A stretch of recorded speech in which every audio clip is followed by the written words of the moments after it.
what happens to your life? I mean, overnight it gets 1 million views.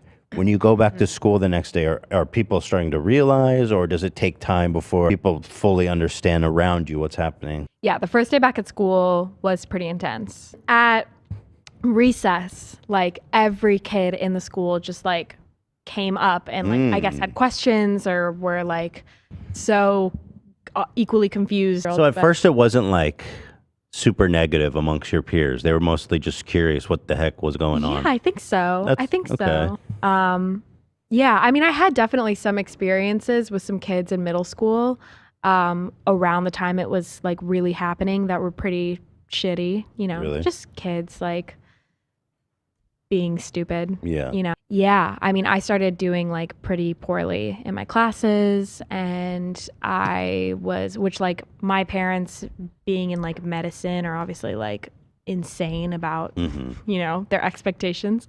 They ended up taking me out of school. Was that almost to get away from all the, because I feel like it would have been pretty hard for you to be going through like high school and middle school and stuff normally. Yeah. In the face of all that. Yeah, it was. I mean, because it just kind of like kept ballooning in my world, and like I got pretty isolated from some of my friends because obviously like I was in a really weird headspace and tackling a bunch of issues that I'd never dealt with before, and my friends were also probably like, hello, like where the fuck are you and what are you doing when I'm like up here, you know, for the first time and working and trying to figure out what the hell is happening. So it was, I spent my first couple years of high school doing like online school. And yeah, that was like probably the lowest pit of my like emotional. Yeah, I can imagine that would be super isolating, just not being at home, doing school there. And then like, I don't know, do you even get to socialize at that point?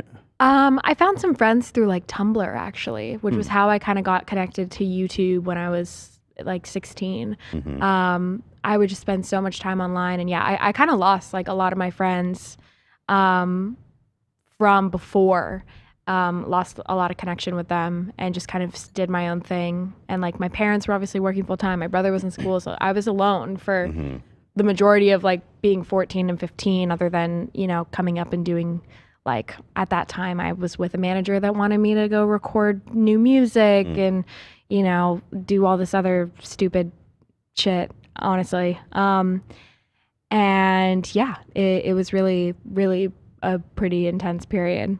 So when you say that was the lowest point for you during that whole arc, like how old were you at that point? Like 14, 15? 14, 15. Yeah. So just overall like feeling like depressed and stuff like that? I was so depressed. Yeah. I was at one point I went and saw a therapist. I was on antidepressants. Those did nothing for me. I mean, I basically like, I think the thing that I felt at that time was like, whoa, how did this just happen? Where like I was, you know, less than a couple years ago or less than a year ago, I was in a place where I was like exploring and like so excited about like what my future could be like like before Friday ever happened. I was like such a like happy little musical theater kid, like so excited and passionate. And like at that point I literally felt like all of that had just been like sucked out of me. And now I don't even get to like explore that. Like everyone has said like, no, we don't want you here.